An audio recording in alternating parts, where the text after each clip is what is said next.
say?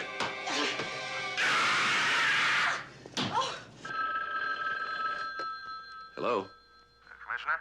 Morning, Charlie. Good morning, sir. Look, I'm sorry to bother you this early, But I thought you should know. What? Last night, sir, Mildred was attacked. What? Is she all right? Yes, sir. She's just a little frightened, that's all. The guy got in through the fire escape. Do you think it was an attempt to intimidate the jury? Well, Mildred thinks it was an attempt to rape. But, frankly, sir, I think that's debatable. In any case, Judge Freeman has ordered the entire jury to be moved to the new Stanhope Hotel for the remainder of the trial. Oh, that's a good idea. Well, I think so, sir. All the windows in that place are sealed. It can be guarded like a vault. Hey, here they come. Hey, look, how do you feel? Confident. Will you appeal it if it goes against you? It's not going to. When are you going to join the team, Luke? As soon as I can. What about your wife? What about it? Well, are you contemplating a divorce? No comment. I will be glad to meet with you when the trial is over. That's the scene this morning at the county courthouse as Luke Johnson, star running back of the San Francisco Miners, enters Judge Freeman's courtroom for the last day of his trial for the murder of Mo Draper. His attorney, Leon Silver, when questioned by reporters, continued to display public confidence that his client would be acquitted. On the local scene, a citizens group is gearing up for the fight against the resumption of offshore drilling. Spokesperson Vilma Rosinski vows Mac? their case. What? I'm out of milk. Well, I'm out of socks. Jumped No, you're not. They're in the lower left-hand drawer right next to my nightgowns.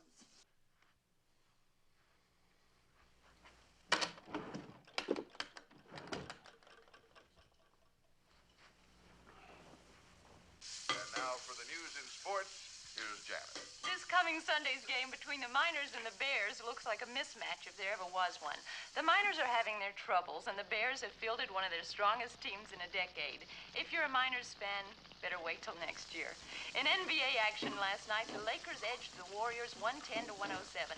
Portland walloped the Bucks 120. Charlie, nothing in this house has been right since Mildred left. Oh, she'll be back in a few days. A few days? She's been gone 3 weeks. Well, how would it have looked for the police commissioner's housekeeper not to serve on jury duty? And how do you think it looks when a police commissioner's shirt is missing a button? Look at this. Mildred sewed 2 buttons on this cuff and none on this. Well, she was kind of nervous before she left. She's never been on jury duty before. But while we're on the subject, what were my black socks doing with your nightgown? Oh, I put them there so I could find them. You know how my feet get cold when I'm pregnant? You're the only woman I've ever known who wears black socks to bed. I wish you'd stop comparing me to your other girlfriends. Especially when the toaster's busted again. Pull the plug. Oh, my eggs, Mac. Just when I wanted you to have a good breakfast. Hey, that's okay. I'm not hungry anymore. Oh, you are too. All right, I'm hungry, but I'm just trying to be nice. I'll settle for a nice hot cup of No milk. black coffee.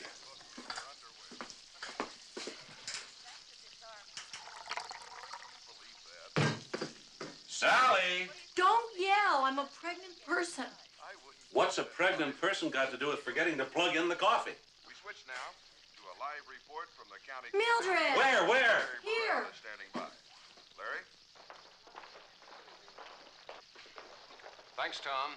There is an unmistakable air of tension this morning as the jury members in the Luke Johnson murder trial file into Judge Freeman's courtroom for the 23rd day to hear final arguments before starting their deliberations. She doesn't look as if she's been raped. What? Now for the weather, here's Well, Janet. somebody broke into her room last night. You're kidding. Is she all right? Oh, yeah. She was able to scare him off.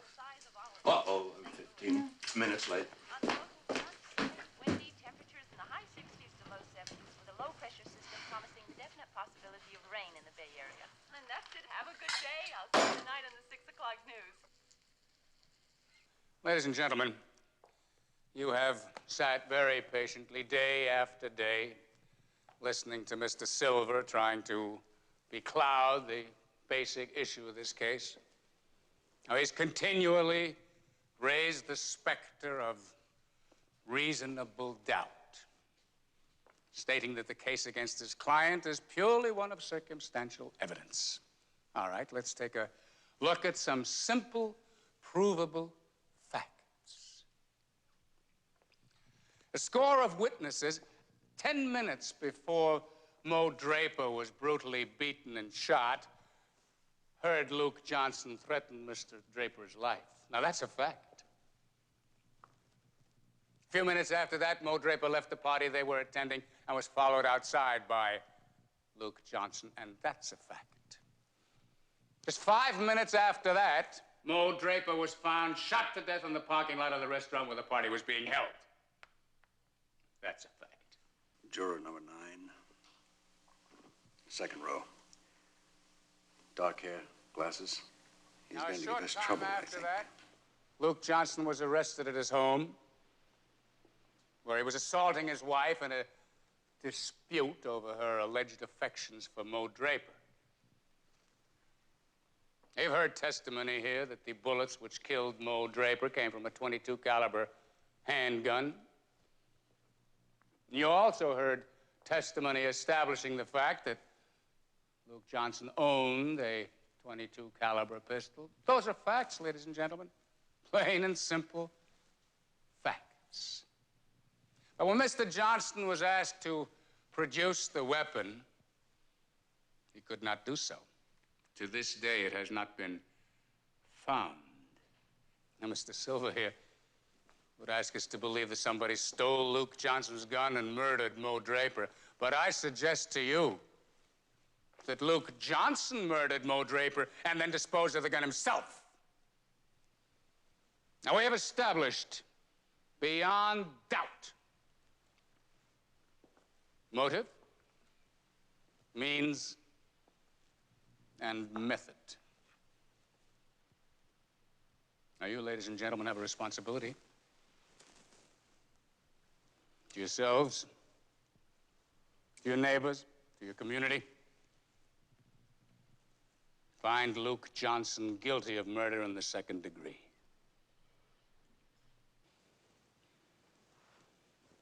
Thank you.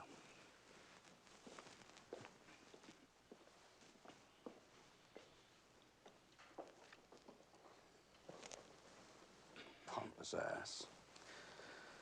Now, Your Honor, if it please the court, it's very nearly lunchtime, and I, for one, would like to digest the district attorney's remarks before starting on my own. Very well. Court is recessed until 2 o'clock.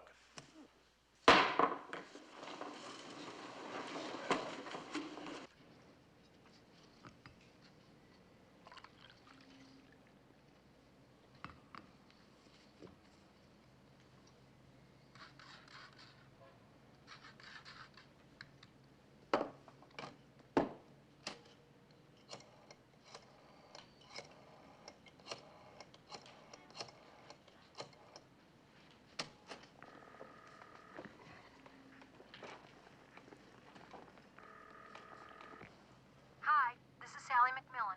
If you're an obscene phone caller, you're out of luck. Neither I nor what's-his-name is home right now. If you care to leave a message, however, wait for the little beep.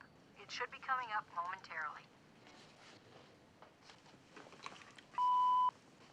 Sally, this is your favorite obscene phone caller.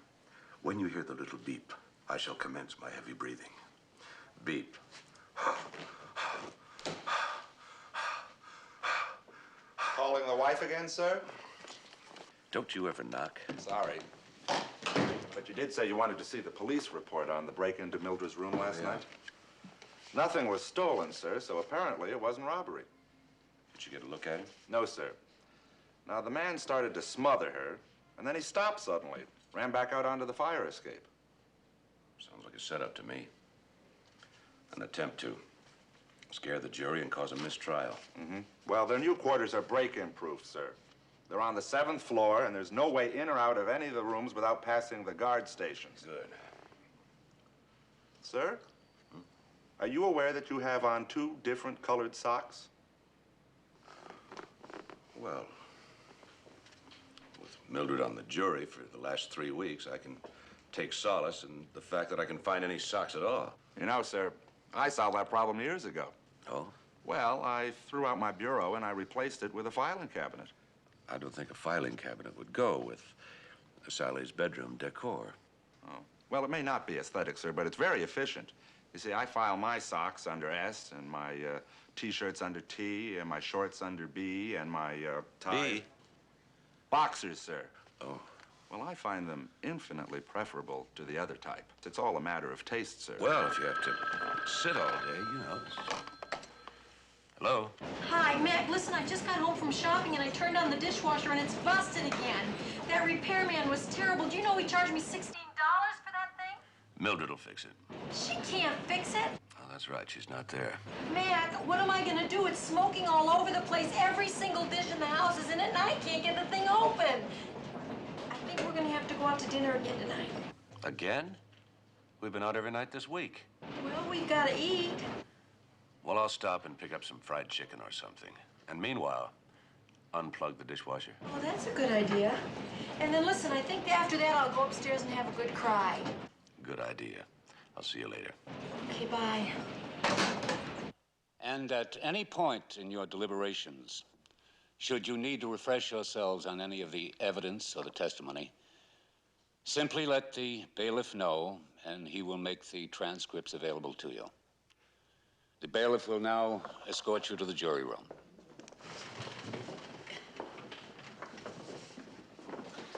Ladies and gentlemen, and others, so a Milton Berle I'm not. However, we gotta have a jury foreman, so I nominate myself. I second the nomination, Mr. Pearl. Thank you, Mildred. I'm honored. All those in favor? Aye. Aye. All those opposed? So be it. So let's debate. Mr. Pearl, I think before you begin, we might poll the members and see if there's anything to debate. You know, she's right. That's a fine idea, Miss Jerome. And since I'm foreman, I may as well go on record as being for acquittal. I don't think that the district attorney proved his case. Mrs. Farmer?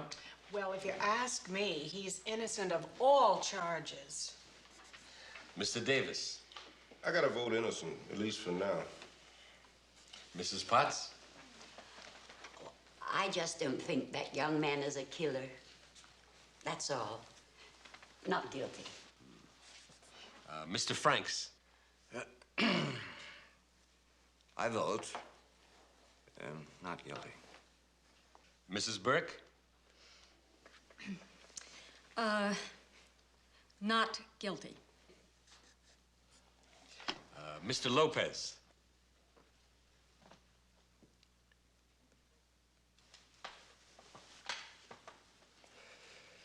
Not guilty. Mr. Simon? A definite not guilty. Miss Jerome? Innocent. Mrs. Delgado? Not guilty. I think we may be going home early. Mr. Rhine? Guilty.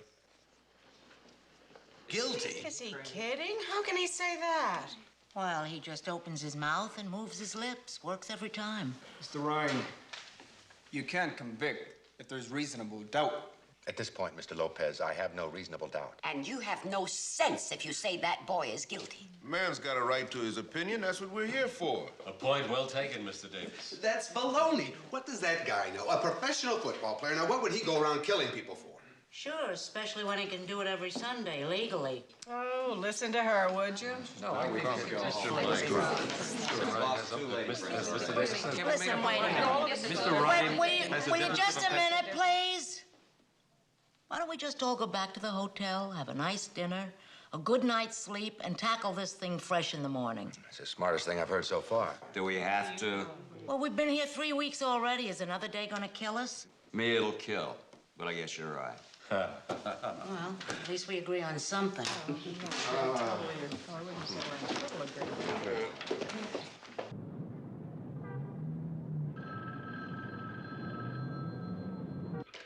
Hello. Okay, thanks. Mike? Yeah? Coming up.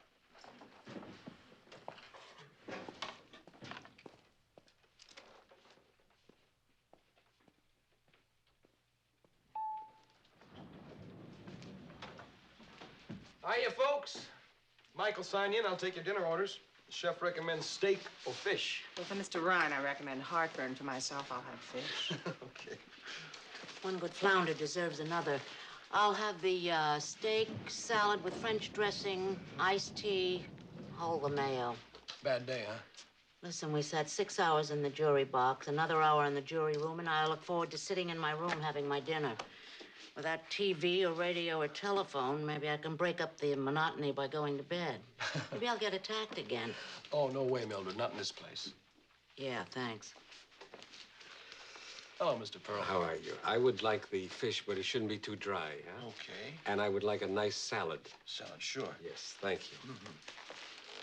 Hello, Mr. Room. Hi, Jerry. How's the book? Terrific.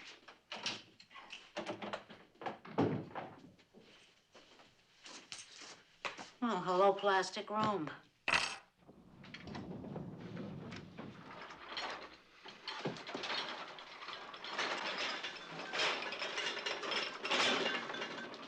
Okay. Thanks, fellas. Hey, Mike, why don't you stay on the desk? Let me play waiter. Okay.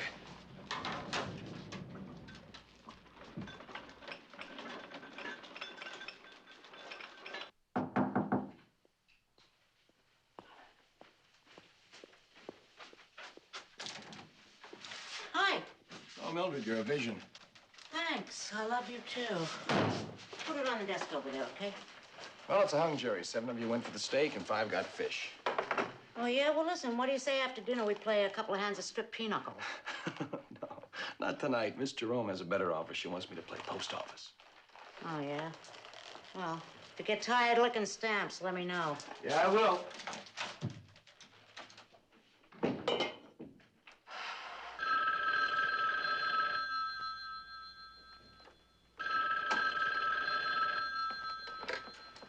Hello?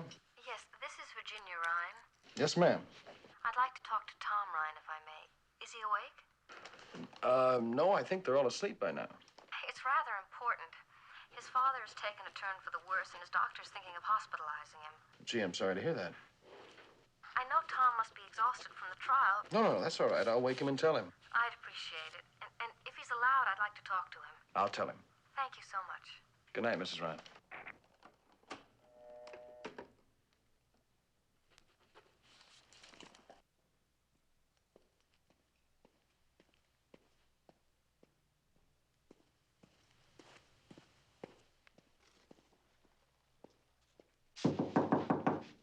Mr. Rhine?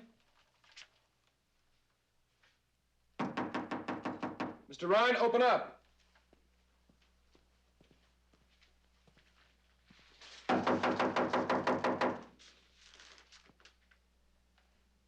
Try the door. Locked.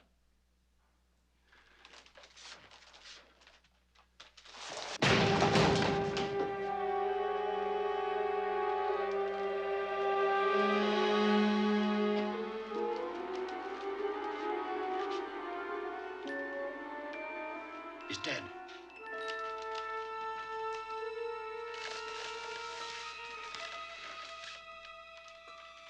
He's been shot. Call it in, will you? Move, man, move it!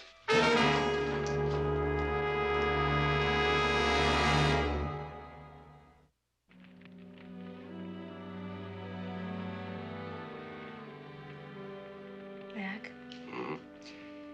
When Mildred gets back and before we have the baby, let's take the weekend off. Where to? I was thinking Las Vegas might be kind of fun. You always lose the food money at blackjack. I know, but you always win it back at the crap table. I'd rather go to a nice deserted beach somewhere How about Hawaii? for the weekend. Well, we could take the whole week. Amy Switzer was telling me about this place that she went to. She said it was just fabulous. How much? 210 That's not bad. a day. That's bad. Do you feel like getting that? Not a lot. I don't either, and you're closer. Okay.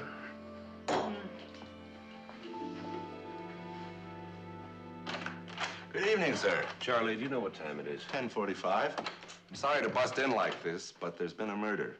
One of the jurors on the Luke Johnson case. Oh, my Lord. How's Mildred? Oh, she's fine. She's Who fine. was it? It was a man called Tom Rhine, Jr., sir. Oh, I know his father. I know you do. Well, that's why I came by, sir. Plus the incident involving Mildred last night. I'll get my jacket. I'll get it. Don't forget your shoes, sir.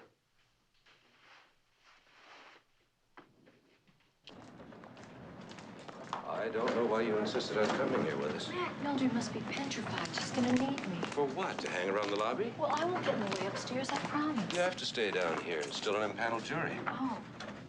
Well, will you give Mildred my love? I will. Okay, I'll see you. I'll be in the lounge. Okay.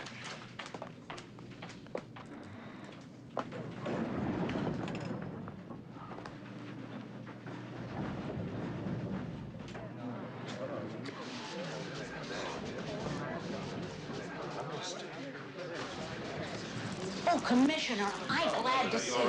Listen, he was such a nice young man. They keep us under lock and key here. Now, last night I can understand a word you're saying. I said last night I can understand, but in this hotel it just couldn't happen. Well, it did. Well, you've got to solve it. Everybody's scared out of their wits. They feel if it can happen to one, it can happen to anybody. All right, let me get in there and find out the details. It's room 720. Oh, yeah.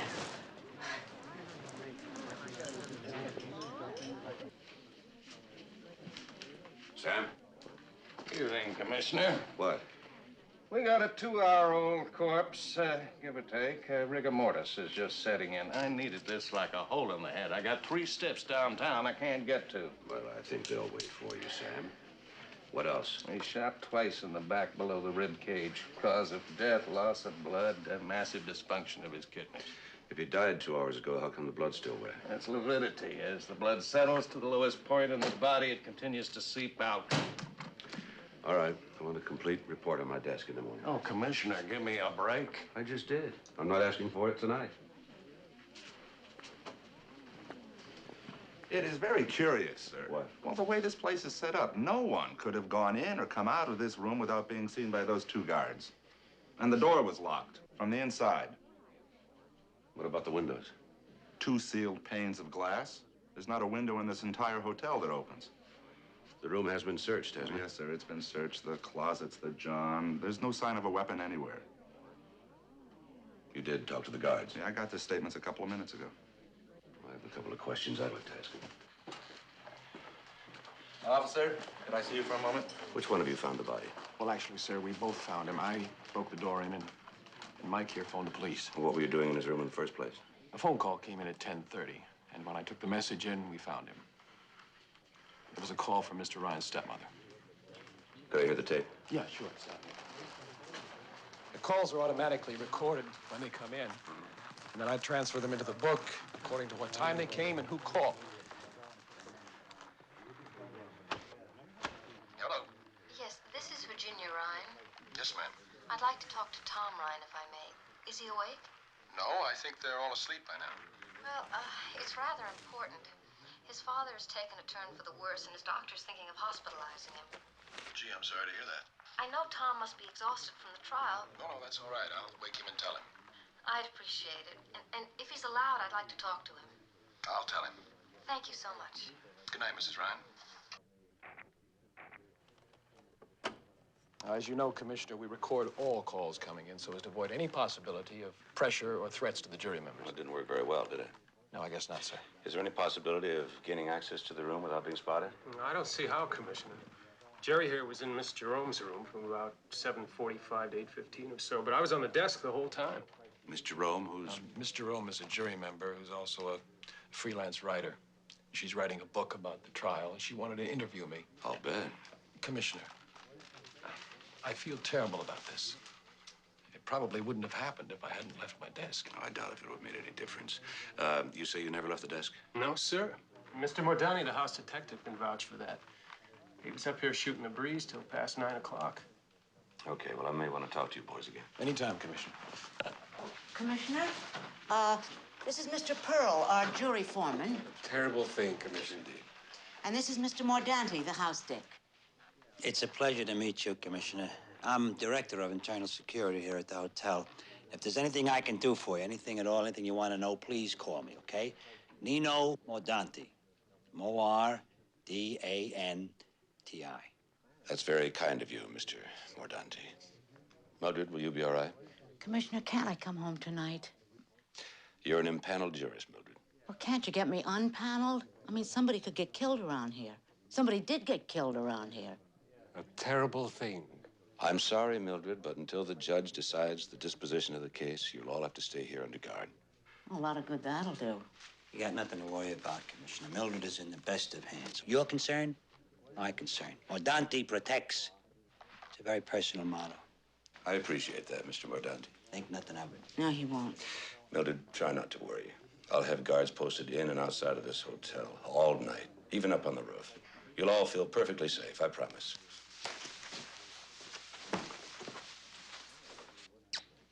Thank you. You know that if you were 14 inches taller, I could go for you? Yeah, and if a frog had wings, he wouldn't bump his keister when he jumped off a log. Yeah. Well, good night, Mildred. Mr. Pearl, Mr. Mordante. Commissioner. I know.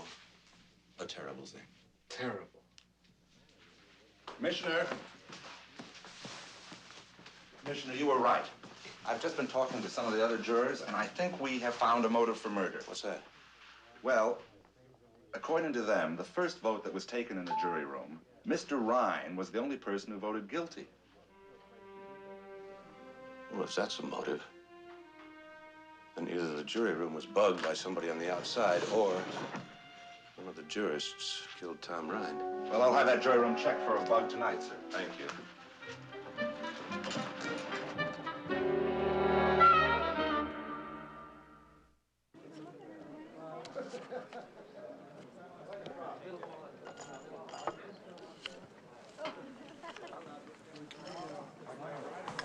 Excuse me.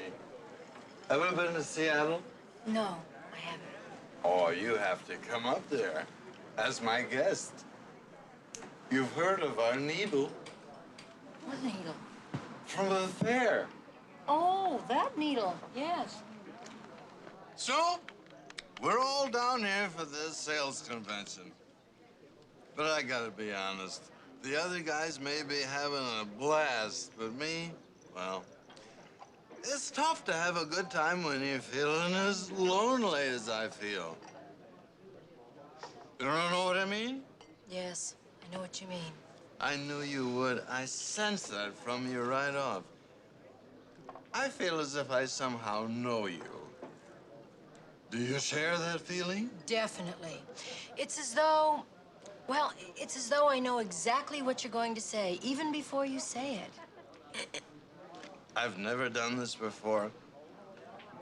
But would you like to see my suit? Well, I can see your suit.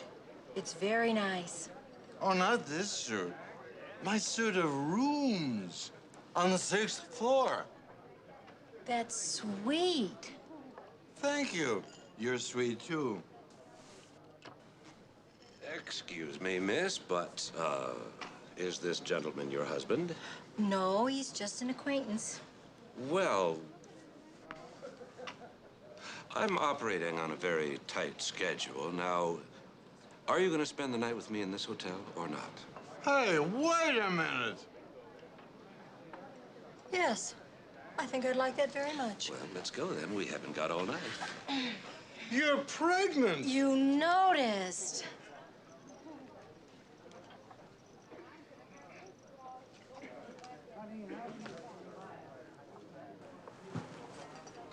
Oh, Commissioner, I'm glad I caught up with you. Well, I came in your car, and my car's back at your place, so could you give me a lift? We're just leaving. Hey, Mac, He knows your name. I just want to tell you, you got a lot of nerve taking advantage of a lady in that condition. Well, actually, I'm the lady's brother. Oh, yeah, sure. And I'm Bernini Mussolino.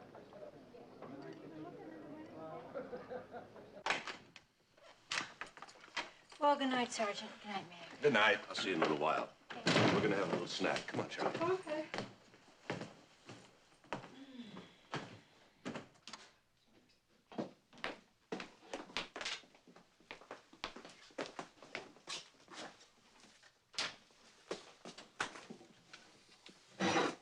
Well, here, why don't you do the eggs? I'll do the onions. I hope, Commissioner, that this isn't too much trouble for you. Not at all.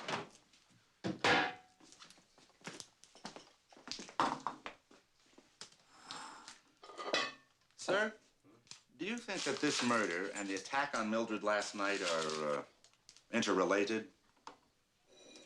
Oh, I don't think so. Could be. Well, this is not going to be an easy case. I know. In fact, I've never seen anything quite like it, sir. According to all the available evidence, it didn't happen. There was no way. I know. All the doors locked from the inside. There was always a guard on duty.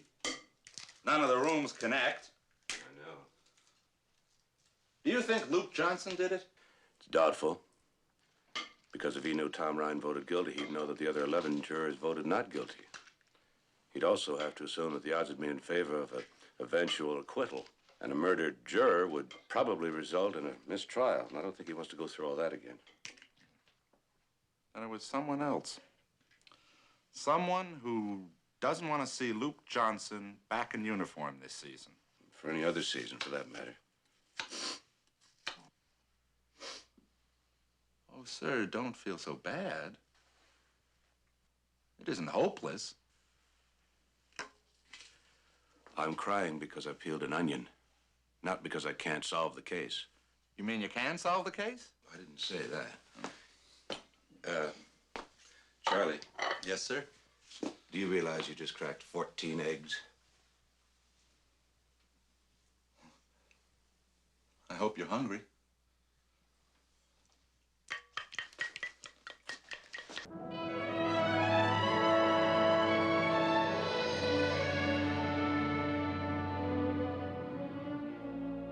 After carefully weighing the alternatives, I feel there is no choice but to declare a mistrial. Under the circumstances, it would not make sense to replace the deceased with an alternate. The case has been irrevocably prejudiced due to the implied threat to the entire jury, and I am loath to even set a new date for trial until this tragic murder has been solved. It is the court's hope that Mr. Rhine's murder is solved with dispatch. This kind of threat to our very system of trial by jury will not be tolerated. With deep thanks and heartfelt regrets, the jury is hereby dismissed.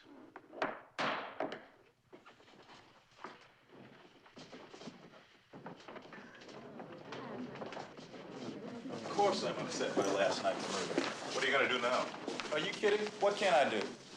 Whatever happens, there's no way I'll be able to play out the rest of the season. Will you appeal to the commissioner of football? The commissioner's office has made it quite clear that under no circumstances will Luke's suspension be lifted until this entire matter has been resolved. Now, gentlemen, if you'll excuse us. Could I ask you one more question?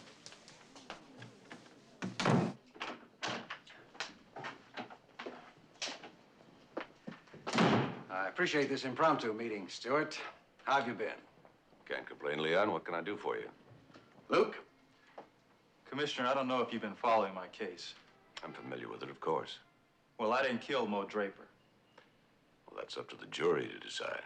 I know that. But the way it looks now, unless this new murder is solved, and fast, I'm finished in the pros. You were suspended, not banned. Well, Luke's lost a half season already. Stewart, he could wind up losing a whole year.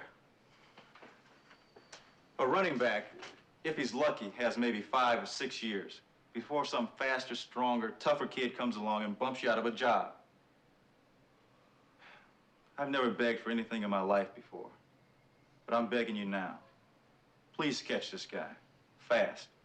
According to your statement last night, you were home all evening. That's right. But you can't prove it.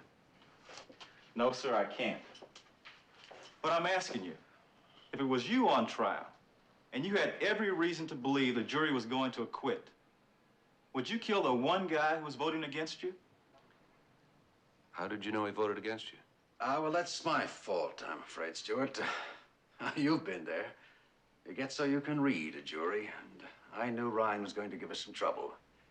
Well, I told Luke as much. I guarantee you, Commissioner, you catch the guy that killed Rhine, and you got the guy that killed Mo Draper. Well, needless to say, Luke, I intend to get to the bottom of Mr. Rhine's murder. No matter who gets hurt. Okay. Now, we better take off, Luke. Okay. Thank you for seeing us, Stewart.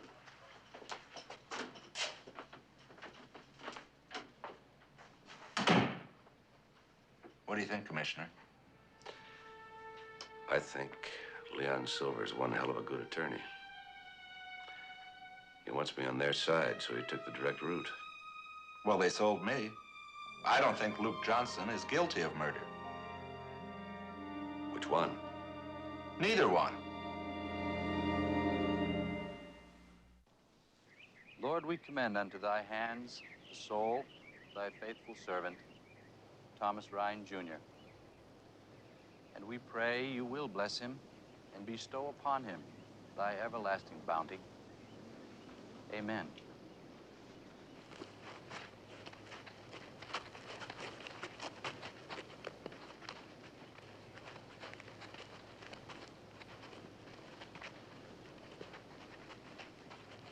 Mrs. Rhine, I'm Sally McMillan. I'm Mrs. Rhine. Oh, I'm sorry. That's quite all right. You must be Stewart McMillan. I wish we were meeting under less tragic circumstances, Mrs. Rhine. Thomas?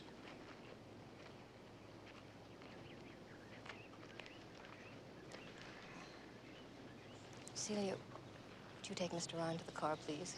Yes, ma'am. He had a series of debilitating strokes since you last saw him. I didn't know that. With Thomas Jr.'s death, I'm just afraid that he'll lose his will to live. I know this must be a difficult time for you, Mrs. Rhine. It is. We're all going to miss Thomas Jr. terribly. Oh, he was such a fine, strong man. He had such high ideals.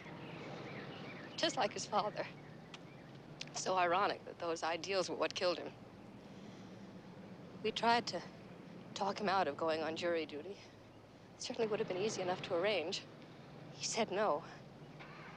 He felt he had a responsibility to go through with it.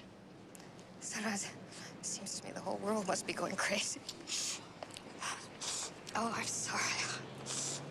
Oh.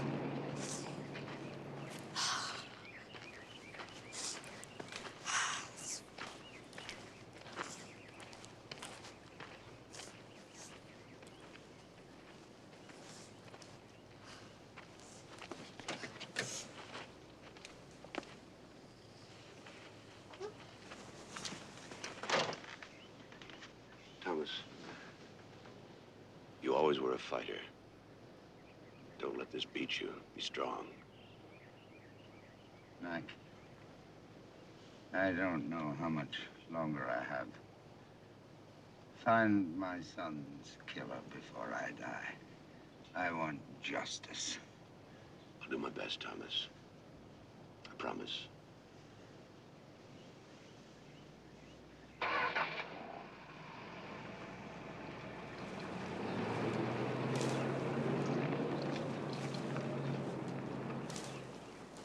What are you thinking about, Mac?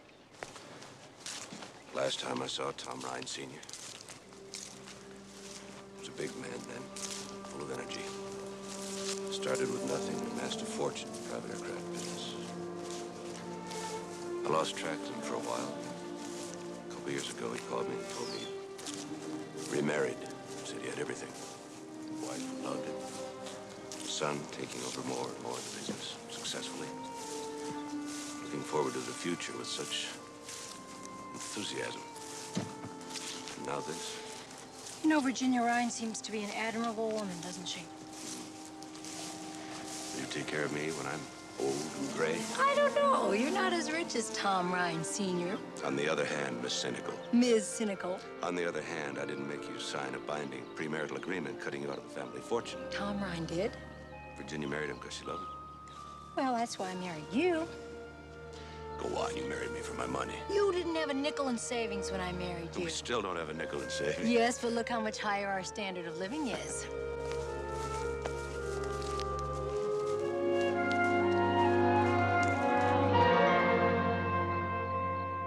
This thing was jammed with breadcrumbs. Ought to work now. What about the dishwasher? Well, the starter button's busted on that. I'll go to work on that tomorrow. Mildred, you're fantastic. I'd like to think so. Evening, ladies. Hi, Commissioner.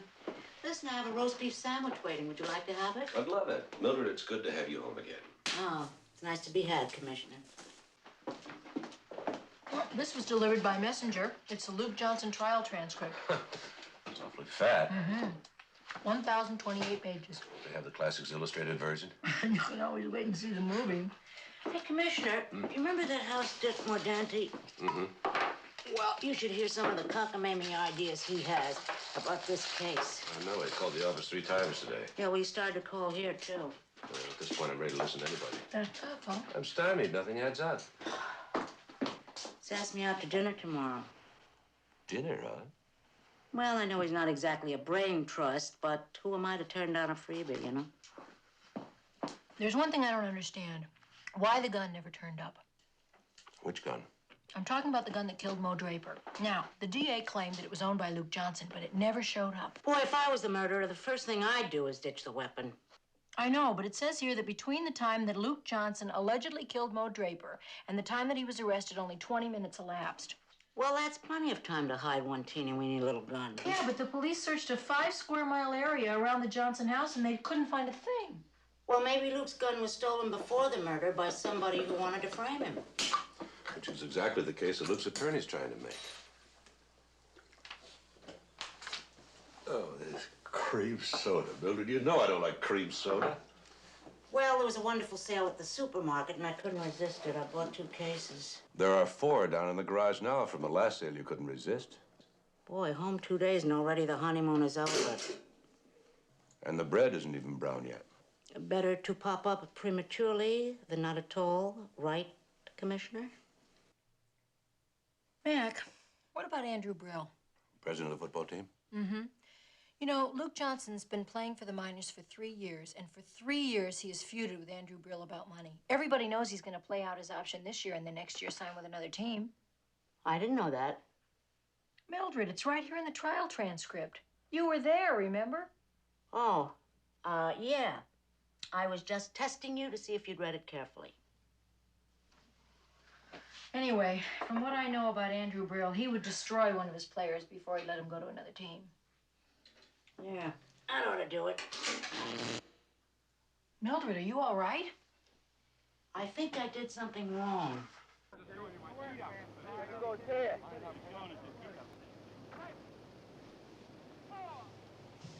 Thanks.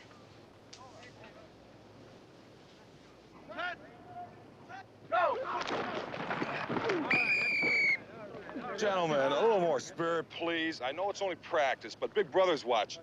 Football players are a subhuman species, Commissioner. Big, dumb, money-hungry, and violent. And now for the bad news. It's like running a zoo.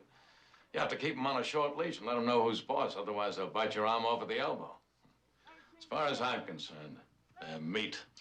Well, if that's so, Mr. Brille, you've got a lot of filet mignon down there. Sally, may I call you Sally? Please. You're delightful. Commissioner, I may not care for football players, but I have an abiding love and respect for women. If you dislike the players so much, why do you stay in the business? Because I love the money and the power. Not to mention the notoriety. Oh, that too. I've been accused of being arbitrary, tyrannical, cheapest man with a buck in pro football. I feuded with everyone at one time or another. Well, you must have done something right. The directors would have ousted you long ago. That gutless bunch are the least of my problems. I own 40% of the stock in the miners. The rest of them own 60, but they've never been able to stop fighting among themselves long enough to get rid of me. Well, before they do, you'll have to invite us over to watch a game from your box. It's the most perfect view in the stadium. You're welcome. Any and every Sunday, Sally, with or without your husband. I'm going down to the field. I'd like to talk to one of your running backs, Carter Lewis. Do you mind? Oh. Only if you leave your wife with me as a captive. Who is captive of whom remains to be seen. Mr. Brille. Call me Andy. Andy. I have been following football from grade school through high school and college. I've been a fan of the minors for I don't know how many years, and I know the stats on every single player down there on the field. That's more than I can say for the coaching.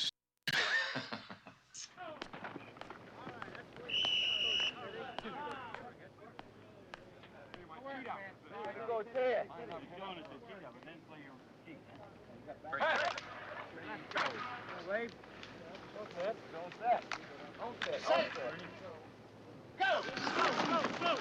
Hey, Eddie, that's where we want you, babe. All right. Mr. Urbanowski? Yeah, who are you? Police Commissioner McMillan. Oh, how you doing? Nice to meet you, sir. Likewise, Mr. Urbanowski. Just call me Coach. Everybody calls me Coach, even my wife. Well, Coach, I wonder if I could talk to one of your players for a minute or two. Carter Lewis. Sure thing. Hey, Lewis, come here a minute. You ever play football, Commissioner? Oh, saw him in college. Tight end, right? How'd you guess? Well, you're really not big enough for defense, but it looks like you got good speed. Had speed. Ain't it the truth? Carter, this is Commissioner of Police McMillan. He wants to talk to you. Nice meeting you. Thank you. What's a big shot dude like you want to talk to me for? It's about Luke Johnson. Oh, yeah. I need some information. Well, I'm sorry, Jim. I don't know nothing about nothing, you know? I've done some research on you, Mr. Lewis. No fooling. No fooling. Phi Beta Kappa at North Carolina. Master's degree in speech therapy. Save your act for Howard Cosell. It's just that I'm tired of being bugged with questions about Luke Johnson. You know, I just want to be left alone. I've got 2 murders on my hands, Mr. Lewis. It's not my job to leave people alone. Yeah, well, I've got my hands full trying to hold on to my job. You were second string until Luke Johnson was suspended, is that right? So what? Well, if you were acquitted, you'd lose that job suddenly that you're trying so hard to hang on to. Man, you are really something. I already know where you were when Mo Draper was murdered. Can you verify your whereabouts when Tom Rhine was murdered? Well, I'm in training. I went home early and I went to bed. No, I can't prove it. Besides, I don't have to. As far as I'm concerned, I am the starting back for the San Francisco Miners. And if Luke Johnson were to come back tomorrow, he would have to win the position from me. And you know, I just like that fine. Because I think the guy is overrated, and I'd like nothing better than a chance to prove it. Well, it's academic at this point anyway, isn't it? As long as Luke Johnson's a suspect, you don't have anything to worry about. I don't have anything to worry about anyway. Everybody knows he was gonna play out his option and quit the team this season. Look, I've got work to do, man.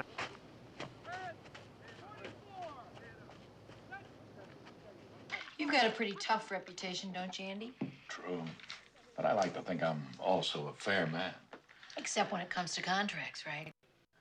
Well, I found that my judgment of what's fair often conflicts with those who work for me. But football is a business. And like other businesses, you have to remain cost-conscious at all times. Do you renegotiate the contracts personally? No, I let my general manager, Buddy Stone, do that. But general managers are a dime a dozen. If they don't toe the mark for me, they're out. Ready, Sally? Uh-huh. Hi, Commissioner. I was telling your wife. This Sunday, I insist you come as my guest. Oh, thank you. We'd love to. And, Commissioner, if there's anything I can do to help you with your investigation, let me know. I'll do that. Whatever my personal feelings toward Luke, I do have a sense of justice.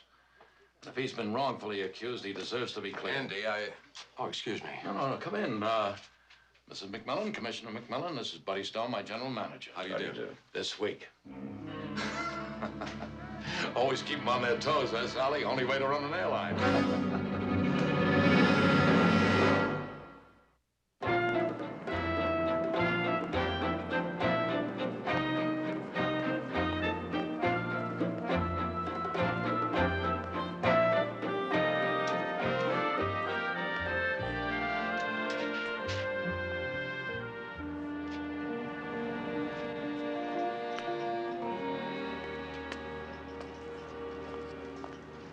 Hi. Gee, that looks nice. Oh, thank you. You in the business? No, just an avid window shopper. Well, I'm almost through here. Can I show you something in the store? Are you Lena Johnson? Yeah. To be very honest with you, I just wanted to ask you a few questions. I should have known. Reporter. No, I'm not. My name is Sally McMillan. My husband's Stewart McMillan. He's the commissioner of police. Well, Mrs. McMillan, I don't mean to be rude, but I have nothing to say to you. I don't believe that Luke killed Mo Draper. I know that if we can solve the murder of that juror the other night, that maybe we can prove it. We? Well, I take an active interest in my husband's work. My husband thought I took too much interest in his.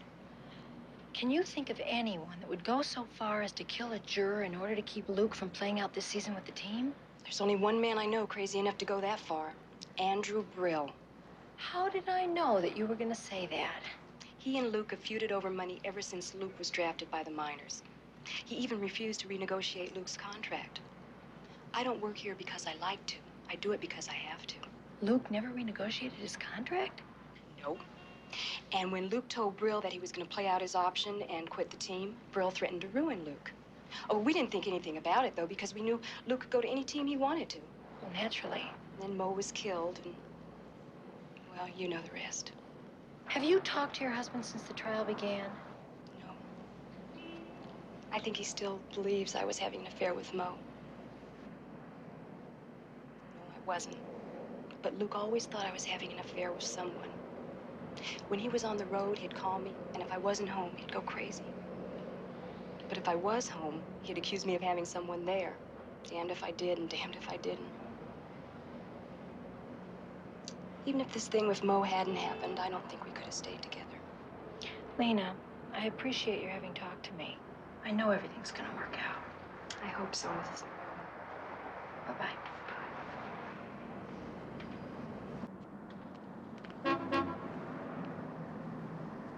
How many times have I told you? You know, it never ceases to amaze me.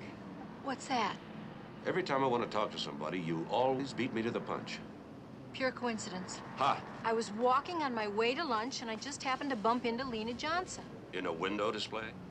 Do you want to know what she told me or not? Why, yes. She and Luke are absolutely broke. Paying Leon Silver's attorney fees would break a lot of people. Before that, Andrew Brille flatly refuses to renegotiate Luke's contract. That's why Lena's had to keep working to make ends meet. Either Leon Silver has taken Luke on as a charity case, or somebody else is footing that bill. From what I know of Leon Silver, he wouldn't pay a jaywalking ticket for his mother. So much for charity. Boy, am I hungry. Do you want to have some lunch? Yeah, I know a neat hot dog place right down the road. I have told you so many times that stuff is terrible for you. Let's go to Clean Mind, Clean Body. A gymnasium to eat? It's a health food restaurant. It's terrific. Yuck. What are you doing after lunch? I'm going shopping. Sally? I really am. Before talking with Leon Silver or after? You're amazing. You read my mind. 2 veggie burgers, a side of slaw, and ice-cold carrot juice. Mind boggles. I don't know why you were. I don't know how you can keep drinking carrot juice. I mean... Hey, mister, watch your step, huh? Hey, wait a minute. Do you mind if I ask you a question? Hey, Joey, you mind if he asks me a question? No, go ahead. How do you install one of these windows? Is it difficult? Not if you know what you're doing, no. Put the window in the frame using this suction gizmo. Seal it up around the edges, pull the gizmo. And, you remove the window the same way? Yeah, sure. Uh-huh. I see. Well, thank you very much. Anytime. Hey, listen, just take a card, just in case you need Oh, some window. no, that's okay. Take it, I'm telling you. You never know when a window might break on you. Yeah, just a second. Hold this a second. Here. Here, hold that. Joe, give me a card. I'm all out. Again? Come on. Do you believe this? Come on. Thanks. Yeah, thanks. Here you go, pal.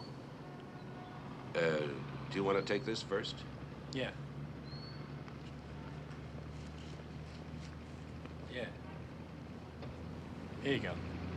Thank you. Anytime. Anytime.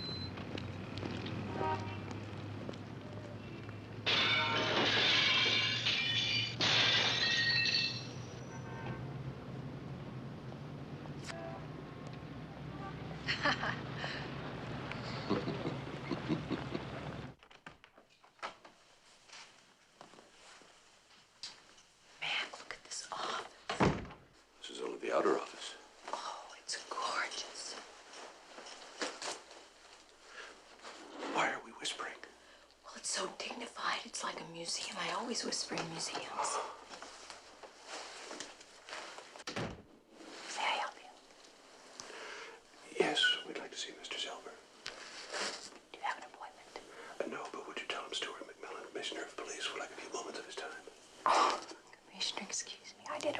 recognize you. I'll just tell him you're here. Thank you. Should she have recognized you? Your Honor, I swear I've never seen that woman before in my life. You'll see now. Mac, come on in. It's good to see you. It's nice to know that everybody around here isn't a whisperer. Well, I'm the whisperee. I don't believe you've met my wife. Well, no, I'm afraid I've never had that pleasure before. Sally, this is Leon Silver. How do you do? How do you do? Please sit down. Thank you. Well, Mac, I'm honored. I think in all the years we've known each other, this is the first time I've ever had the pleasure of a visit from you. That's right. What do you think? Very nice. I think it's one of the most beautiful offices I've ever seen. Why, thank you. Please feel free to look around. I think it will. I am rather proud of it. It's taken me years to get it just right.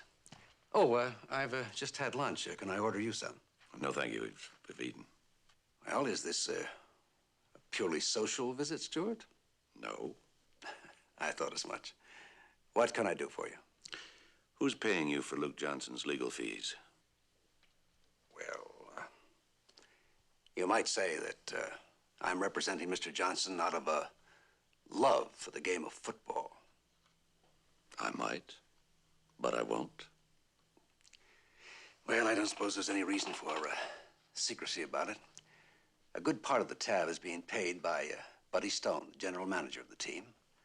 And the rest is in the form of an IOU signed by Luke Johnson. Isn't Stone's generosity a bit excessive? I mean, what with Luke's announcement of quitting the team? Well, I've known Buddy Stone for years, ever since his playing days with the Bears. And he's the only friend the players have. At best, Andrew Brille's attitude can be described as contemptible. Why does he stay with Brille? That's a good question. I've advised Buddy to quit many times, but he's concerned with the players' welfare, both on the field and off. And I might add that without him, there'd be mutiny on the team. You said that Luke signed an IOU. Yes, that's right. Payable when he's exonerated. You must mean if he's exonerated. Oh, he will be, my dear. He will be. I haven't lost a case in years.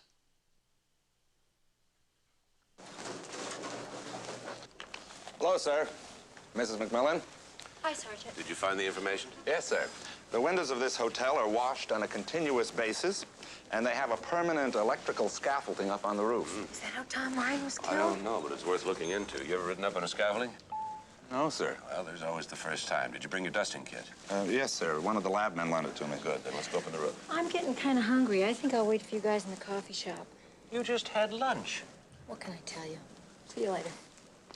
I wish I could eat like that. Commissioner. Commissioner, I've been calling you for days. No kidding. Yes, no, I'm not kidding. I keep getting your secretary, your Mildred. Well, the office has been pretty hectic. Yeah, that's all right. I know how busy you must be, except that I think I've cracked your case for you. You have? Yes, I have. Uh-huh. Well, why don't you ride up to the roof with us and you can tell us about it? All right.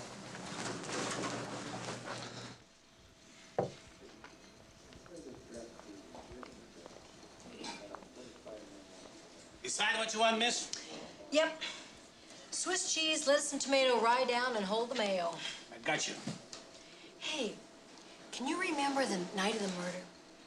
Does a duck have feathers? I was on the night shift. I am the guy that prepared all those dinners for the jurors. I tell you, it was a miserable night all around. Yeah, Chester died that night. What a shame. Who was Chester? My dog, a terrier. Oh, gee, I'm sorry. Well, what can you do? He was an old guy. He led a good life. He had his own bed. A girlfriend next door, not soon. I should be so lucky. You must have loved him very much. Yeah. How'd he die? The vet said poison. He probably got into the neighbor's gopher traps. You know what you've got to do? Go right down to the pound and get yourself another little puppy. I've been thinking about it, but I don't know. You just don't replace a loved one in a minute. You know what I mean? It's really quite obvious once you break the case down into its components. Componencies? Right. Now follow this, Commissioner. someone in the kitchen, right? Okay. Okay, now this alleged someone hides a gun on one of the dinner cards, and it's sent up to the 9th floor along with the rest of the jurors' dinner orders. In the meantime, the maid has been hiding in Tom Rhine's room all day. Are you with me? Avidly. All right. Now, the dinner tray is delivered to the victim's room. The maid takes the gun off the tray, shoots the juror in the back twice, puts the gun back on the tray. The tray is removed, sent back to the kitchen, where an accomplice gets rid of the gun. You find out who was the maid that day, and you've got yourself a killer. What do you think? Mr. Mordanti, I can see where you've given this case a lot of thought. Well, Commissioner, after all, this is my hotel. I therefore feel, you know, a special responsibility to help you solve this caper, you know.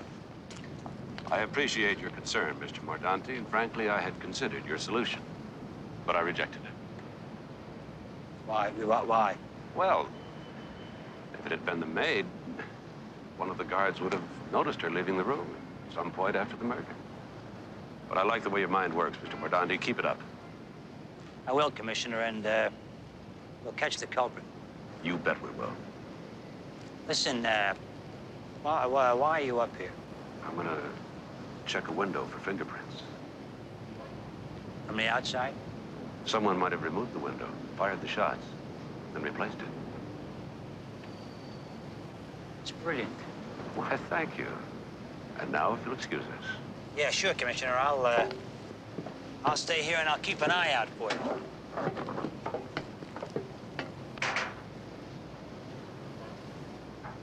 You know, Commissioner, I was a window washer's apprentice once. Oh, yeah?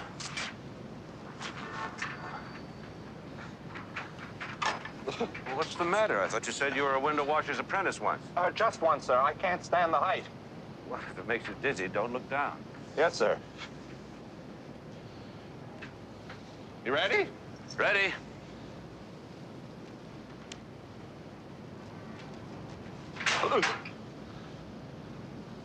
Why are you stopped? Here, let me do it.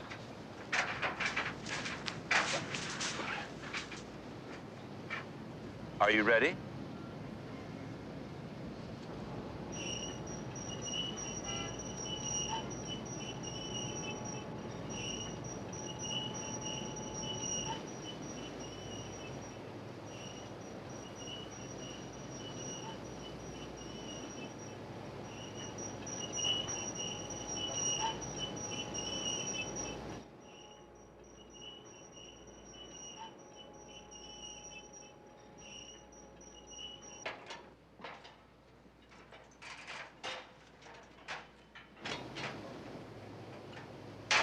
Commissioner?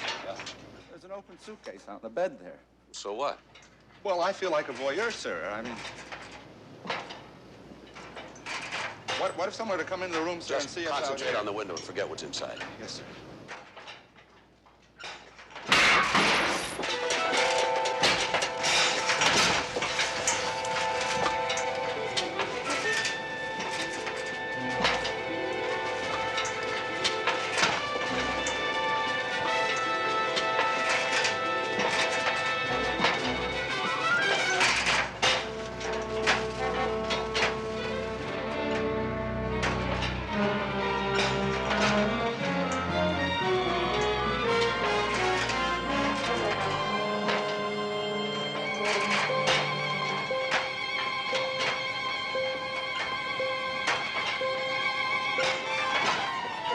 Give me the gun. I'm praying, sir. Give me the gun. Never mind praying.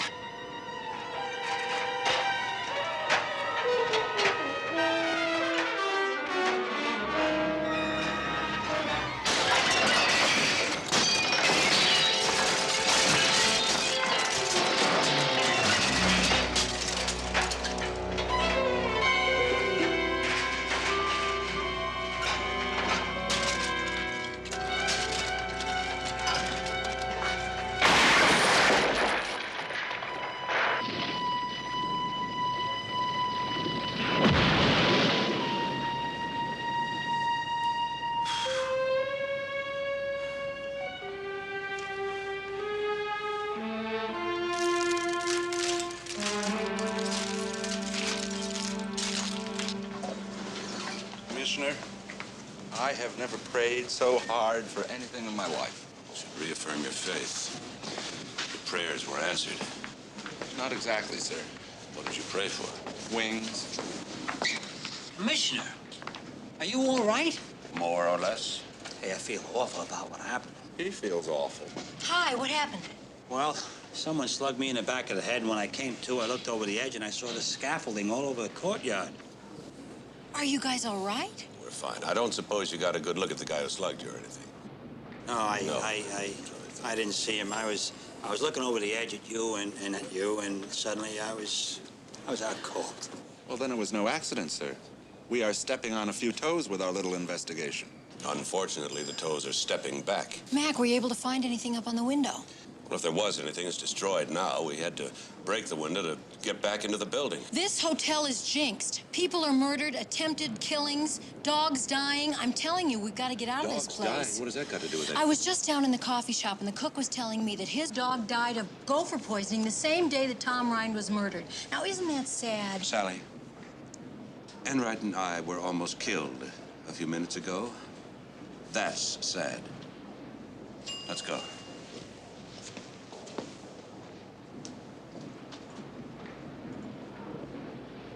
What kind of a dog was it?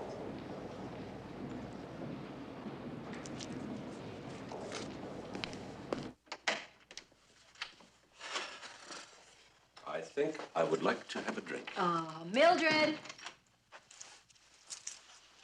Mildred! Going to the movies. Oh, are there any phone messages? Oh, no, let's see. I'll get your drink. This is the McMillan domicile. Mildred speaking. No one is home at the present time. If you want to leave a message, please wait for the little beep. This is Virginia Rhine calling. I'd like to speak to the commissioner at his earliest convenience, please. I can be reached at 555-3124.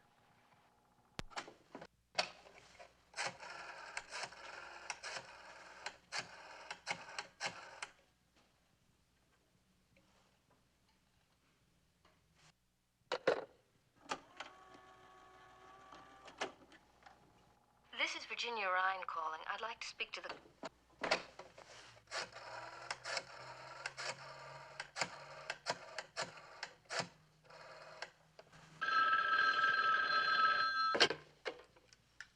Hello? Mrs. Rhine, this is Commissioner McMillan. Commissioner, thank you for returning my call. I just thought that you should know my husband's had another stroke. I'm sorry to hear that, Mrs. Rhine. How is he? Well, they've taken him to the hospital, and he's resting comfortably, but at this point, they don't know how serious the damage is or if... Commissioner, I was just thinking that if I could bring him some kind of positive news about your investigation, I think it would help. Well, I don't want to get your hopes up too high, Mrs. Rhine, but I think we're getting close. Oh, that is good news. Mrs. Rhine, I know this isn't the time, but I'd like to ask you a question, if I may. On the night of the murder, when you called the hotel to talk to your stepson, who answered the telephone?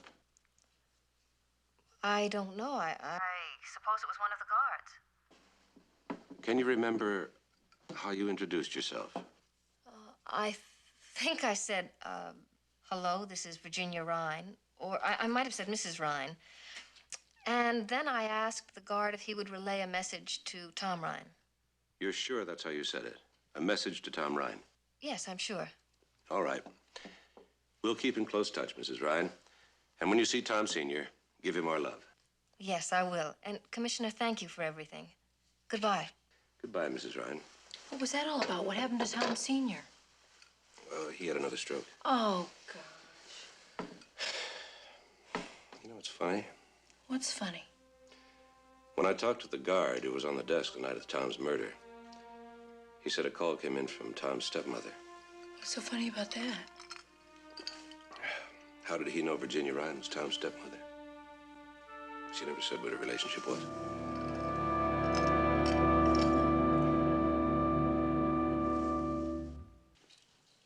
Well, I remember taking the jurors' dinner orders and then phoning it down to the kitchen. And when the dinners came up, I distributed them while Mike kept watching the corridor. Then what? Well, then after dinner, we collected the trays and sent them back down to the kitchen. And then most of the jurors turned in for the night. And then you spent some time in Miss Jerome's room. Well, yes, sir. But only half an hour. She's a writer, and she wanted to interview me in depth. And after your in-depth interview, what did you do? Well, then I relieved Mike at the desk, and about 10:30, a call came in from Mr. Rhine's stepmother. And I took the message You did down. it again. I did what, sir? How did you know she was Tom Rhine's stepmother? You see, Jerry, we listened again to the tape of that call, and nowhere on it does Mrs. Rhine refer to herself as anything but Mrs. Rhine. If you were going to assume she was anything at all, why not his wife? Or his real mother? Why his stepmother? Well, as you know, Commissioner, during a long trial, the jurors are kept pretty much from any outside contact.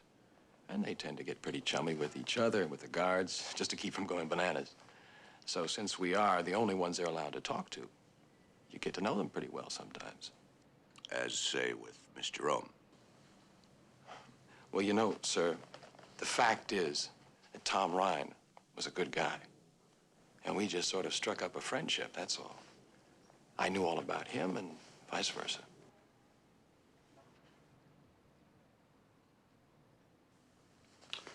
Okay, Jerry, you can go. Thanks for coming in.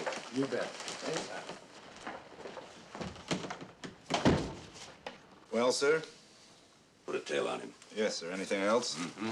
I want Tom Rhine's body exhumed. What for? So the coroner can do an autopsy. But he's already done one. Well, he's going to do another one and keep on doing it until he gets it right.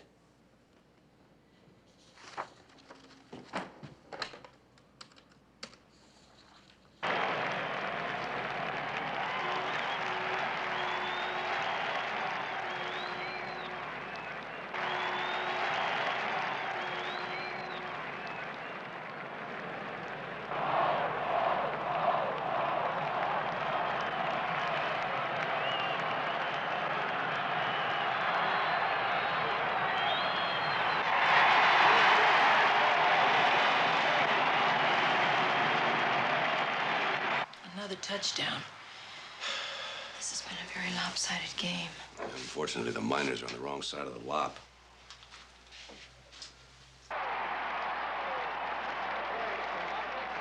I'm going down to the locker room and shake a few of those clods up. Andy, wait 15 or 20 minutes. Why? So you won't say something that I'll have to apologize for tomorrow. All right. All right.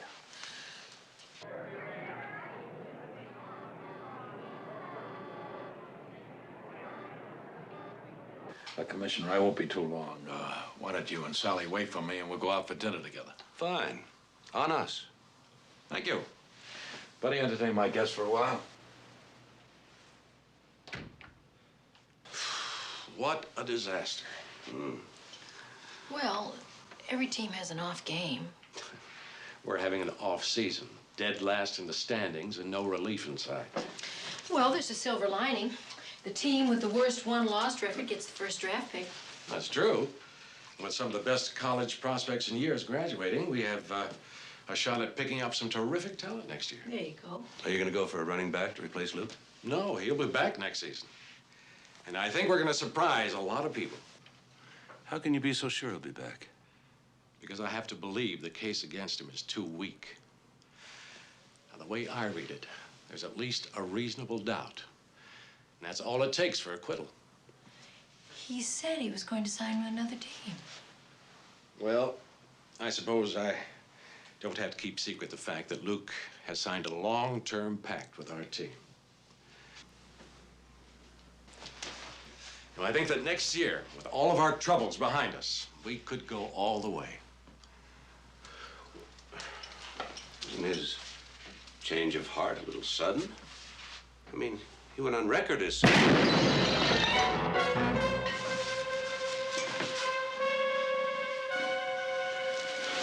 Everybody stand here.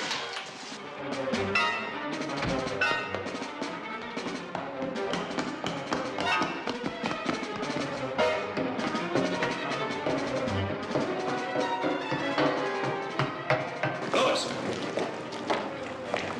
Louis! You took a shot at me up there. Why? I don't know what you're talking about. Then why are you running? Well, as I came out of the locker room, I heard the shot. And when I heard your footsteps behind me, I didn't know whether you were the cop, a sniper, or what. And if you were the sniper, I was afraid of getting killed. Look, it's just my gear. You gotta believe me. I know I came on pretty strong with you the other day, but I was just scared, that's all. Scared of what? Well, to tell you the truth, I'm fighting for my life on this team. I don't need any trouble with the law. You're still in trouble with the law. You're not off the hook yet for those 2 murders. Oh, come on. We've been through this routine already. But I didn't know that Luke re-signed with the team. Now, where does that leave you? Re-signed? I don't know what you're talking about. He signed a new long-term contract. Well, I didn't know that. When I told you that I thought Luke was quitting the team, I was telling you the God's honest truth. Commissioner, Mrs. McMillan told me what happened. Are you okay? I'm fine. But can I go? Yeah, but remember, I want to talk to you later. What's up? It's Jerry the cop, sir, the one we had the tail on. Yeah. Well, he disappeared sometime in the mid-morning. No one's seen him since.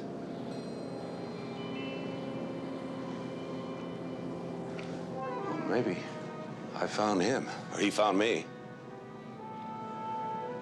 Maybe he took that shot at me. Let's see if we can find him before he tries again.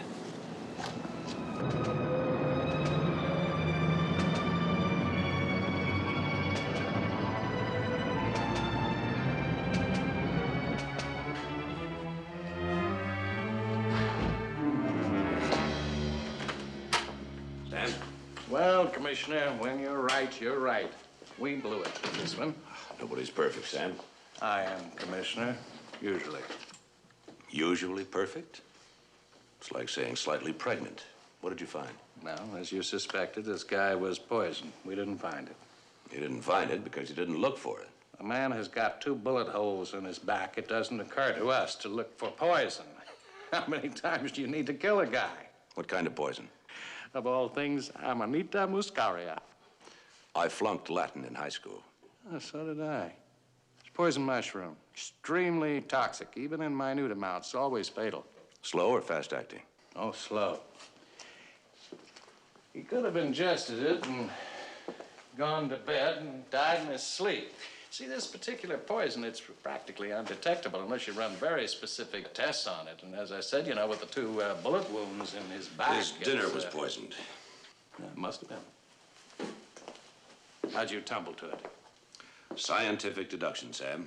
My wife was talking to a short-order cook in the hotel whose dog was poisoned the same night he was. You think the killer was the cook? No, I figured he fed his dog food scraps from the hotel every night, and the poison that killed the dog was probably the poison that killed Tom Rhine. Excuse me. Yeah. Just a minute. Commissioner, who are you? Thank you. Hello? Yeah, Charlie. He what? Oh, terrific. All right, I'm on my way. Anyway, Commissioner, if you find the guy who served Tom Rhine his dinner, you found yourself the killer. Not necessarily. The guy that served Tom Rhine his dinner is in County General. They found him an hour ago in his apartment, shot 3 times in the chest. Is he gonna pull through? Chances are dim to none. Well, I hope he makes it. Boy, so do I. Because I am so loaded with bodies now, I can't see straight.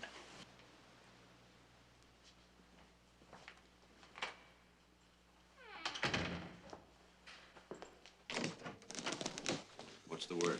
Well, sir, he's alive, but barely. I've got a guard posted. All right, issue a release to the press in my name saying that we believe we found the man who killed Tom Rhine and that he's been operated on for the removal of several bullets. He's expected to live and provide us with a full statement. Well, what happens when he doesn't? Well, by that time, I believe I'll have my man. Get a search warrant for this address and then pick me up at Burton Roner's yacht in the marina. Yes, sir. Who's Burton Roner? One of the board of directors.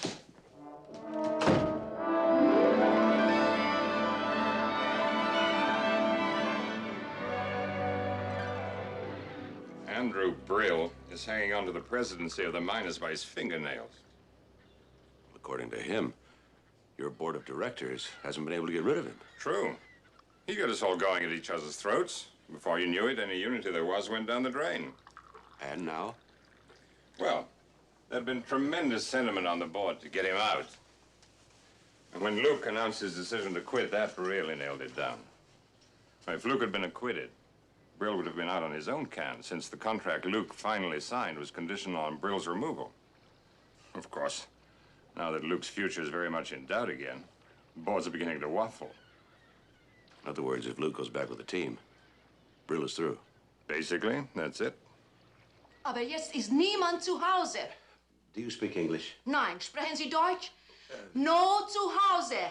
Entschuldigen Sie mir bitte die Störung, meine Dame. Kann ich die Haussuchungsbefehles haben? May I have the search warrant, sir? Aufgrund dieses Haussuchungsbefehles dürfen wir dieses Haus durchsuchen. In Ordnung, wenn Sie müssen. Danke. Bitte.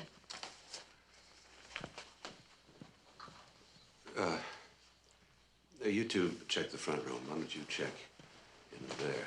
I didn't know you spoke German. Oh, I can manage in 4 or 5 languages, sir. It's a knack I have. You're a man of hidden talents. Thank you, sir. Bitte schön. Danke schön. Bitte? Danke.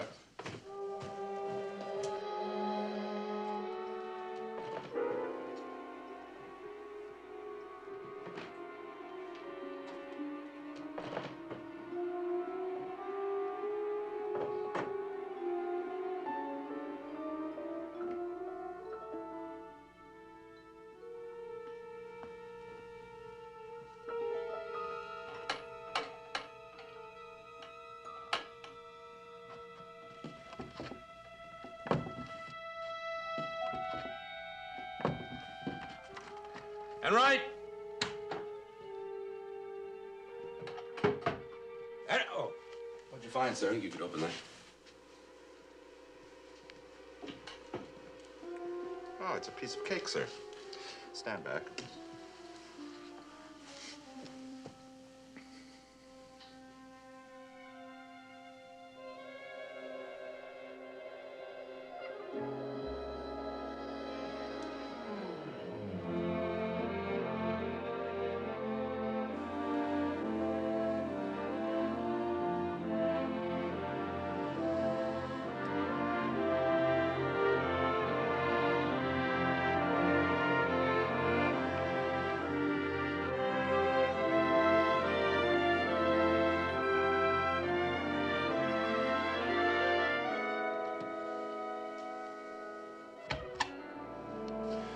Is amazing.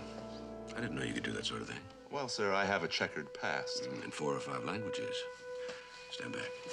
Actually, I used to work for a private detective agency before I joined the force. It's amazing what you can pick up when you work for one of those outfits.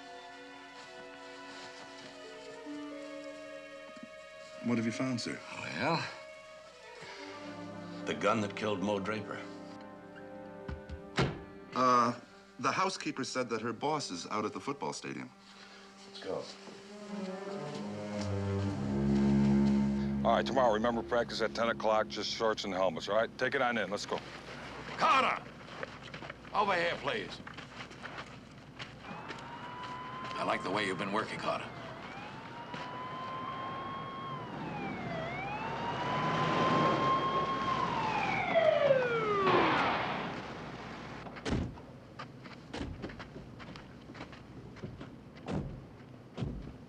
Hey, what's going on? Gonna make an arrest, Lewis. Oh, come on now. It's not you. Who is it then? It was a hell of a good scheme, Stone. You almost got away with it. Got away with what? The killing of Mo Draper. Commissioner, if this is some kind of a joke, it's not very funny. It's no joke. Luke told you he was quitting the team. There's no way he'd return for another season, so you killed Mo Draper and framed Luke for it. Now, why would I want to frame my star player? So you could go to the board of directors and tell them you'd deliver Luke on a long-term contract only if they'd oust Andrew Brille and replace him with you. Buddy, what is this? I don't know, Andy. It's absurd. And the board agreed, didn't they? Then you went to your old friend Leon Silver and got him to represent Luke. Then you told Luke you'd absorb the fees only if he'd re-sign with the team. This is total and irresponsible speculation on your part, Commissioner. You'll never be able to prove any of it. I'm afraid I can. I made a complete search of your house. I'm sure you'll find this warrant in good order. I found a .22 caliber pistol in your wall safe, registered under the name of Luke Johnson.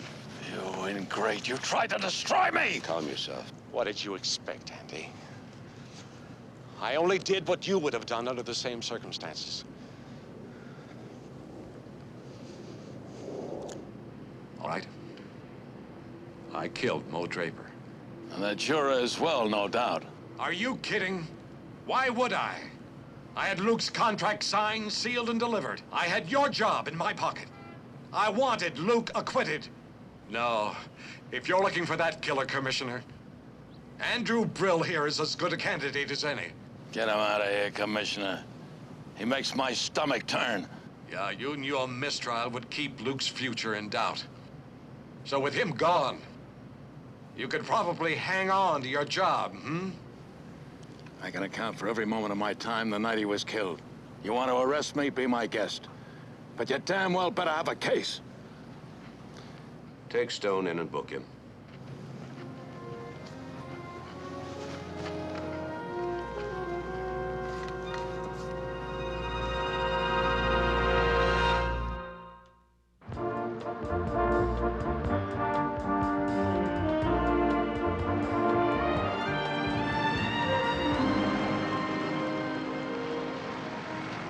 Mac, how did Buddy Stone ever get Mo Draper to lie about having an affair with Luke Johnson's wife? Easy.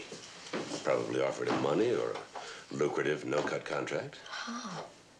Then when Luke threatened Mo, Stone killed him. With Luke's gun, which he probably stole from Luke's house somewhere along the line. Yeah, but if Luke was found guilty, then Stone's whole plan went right down the drain, right? The case against him was circumstantial, with no murder weapon as evidence. And all a lawyer of Silver's caliber had to do was establish reasonable doubt in the jury's mind. Which he did with the exception of Tom Rhine. And Stone would come out of this whole thing a hero. He provides Luke with the best lawyer in the business and guarantees his services to the team for 5 years. Commissioner, how did you know that Stone kept the gun? Well, why get rid of it? If he ditched it, it might show up somewhere along the line, and that would convict Luke. And that's the last thing Stone would want.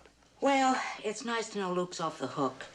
But if that guard Jerry dies before talking, well, then you're not any closer to solving Tom's murder than you were before, right? I still say you're both forgetting Andrew Brille. Well, he had a motive, but he also had an ironclad alibi. Well, now, if he hired Jerry to do the thing for him, an alibi doesn't have any meaning. Tell that to the judge. So, Tom was killed because 11 people voted innocent and 1 person voted guilty. But how could Jerry have ever known that Tom was the only one to vote guilty? 10 voted innocent and 1 guilty. What? What did you say? Well, I never did make up my mind about how I was going to vote, and then they started arguing with Tom, and they never got around to me. Mildred, how would you have voted? Oh, Mrs. McMillan, that's between me and my conscience. Mildred, you're sensational. Yeah, I know. I was always good with machines. No, I'm not talking about the dishwasher. You just told me who killed Tom Rhine. I told you who killed Tom Rhine. You told me who killed Tom Rhine. Mildred!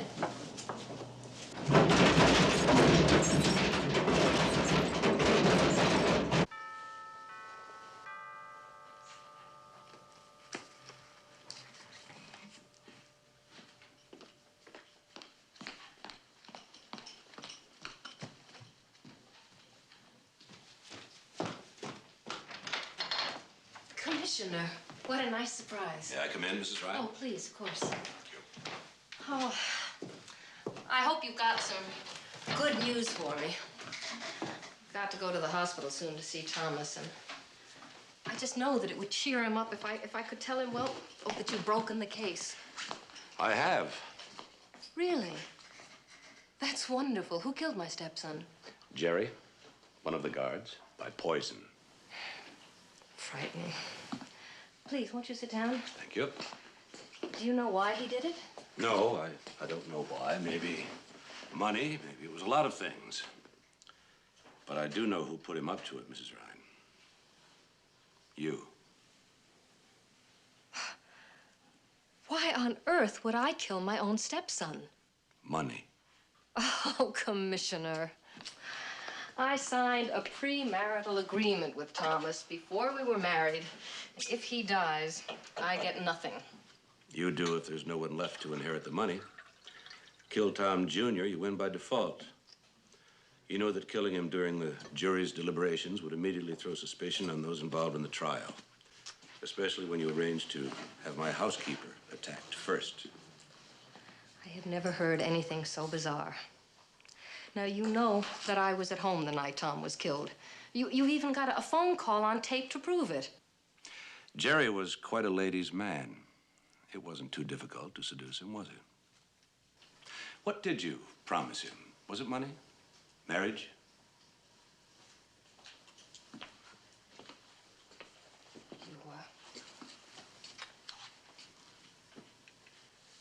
You can't prove any of that. You know I wouldn't have come if I didn't have proof. Jerry told me the whole story. He couldn't have. Would you like to come to the hospital with me and see? You're very good at using people, Mrs. Rhine, getting them to do what you want. But you made one mistake. When you tried to kill Jerry, you blew it.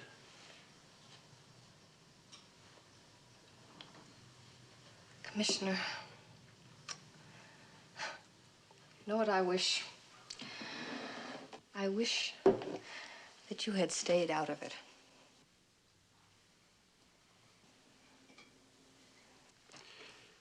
Is that the gun you used when you tried to kill him? It's the gun I'm going to use to kill you. Be my guest. But you won't get 10 feet away. You know the police are already on their way. It's over, Mrs. Rhine. And besides, I don't think you've got another murder left in you.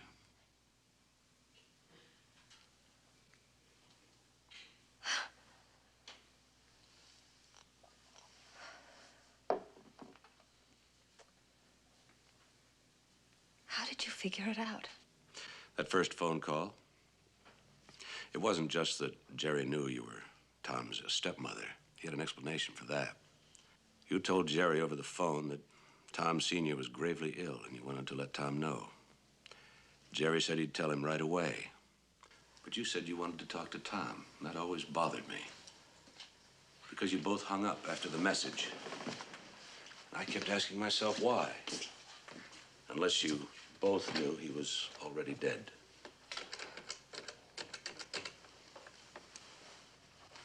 Sergeant Enright, send a unit over to the Rhine residence. You know, Mac, the thing that I can't figure out is how the actual murder itself was committed. Figuring that out was the easy part. Once I found out the cause of death was poison. Jerry sprinkled the poisoned mushrooms over Tom's dinner just before giving it to him, knowing that Tom would be dead in 2 hours at the most. After Virginia's call came in, Jerry broke down Tom's door.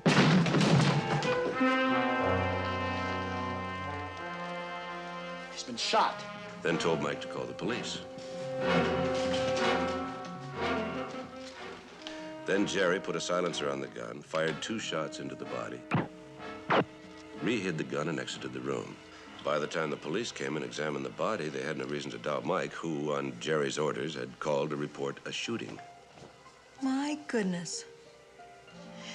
You know, it's amazing that a woman as clever and cool as Virginia would confess to a murder, where if she'd only kept quiet, she would have found out that Jerry died before he ever regained consciousness. It's my honest face. Women always believe what I tell them. Oh, is that it? Oh, well, I'm gonna remember that the next time that you tell me you're working with the mayor until midnight. I did. Yeah, hello. Oh, hi, Mr. Mordanti. Not home, not home. Oh, I'm sorry, the commissioner is not home, not home. Oh, thank you, Nina. Yeah. Nina? Well, as a matter of fact, they're all tough. But when you've been at it as long as we have, you sort of develop an instinct for the truth. Dinner? Yeah, I'd love it. Yeah, that'll be fine. Okay. Thank you.